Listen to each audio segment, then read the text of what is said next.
క్రైస్తలం ఈరోజు దేవుని యొక్క వాగ్దానము కీర్తనలు 66వ కీర్తన 12వ వచనం. మేము నిప్పుల్లోను నీళ్ళల్లోను పడితిమి, అయినను నువ్వు సమృద్ధి గల చోటికి మమ్మల్ని రప్పించి ఉన్నావు. దేవుడి వాక్యం నేర్చును గాక. ఆమె అవునండి, దేవుని యొక్క వాక్యం సెలవిస్తుంది, సమృద్ధి గల చోటికి దేవుడు మనల్ని ఏం చేస్తాడంట, నడిపించే దేవుడు అండి.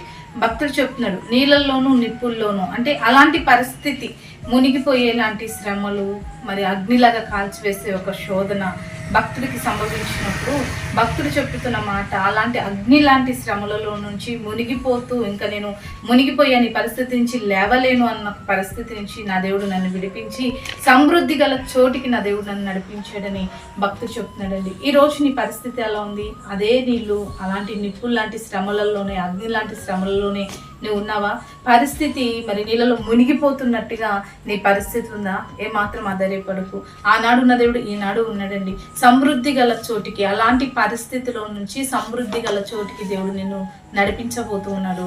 దేవుడు నీకు సమృద్ధి గల చోటికి నిన్ను మరి సహాయం చేయబోతున్నాడు. కాబట్టి నీళ్ళ లాంటి, నిప్పు లాంటి శ్రమలను బట్టి కురింగిపోక, ఆనాడు ఇశ్రాయేలు ప్రజలను మరి దేవుడు ఎర్ర సముద్రమును దాటిచ్చినట్టుగా, షద్రక్ మెషక్ అబ్దెగోను పూర్వగుండం నుంచి తప్పించి కాపాడినట్లుగా, అలాంటి శోధన నుంచి దేవుడు నిన్ను కూడా తప్పించి కాపాడబోతున్నాడు. కాబట్టి దేవుని బట్టి సంతోషించు.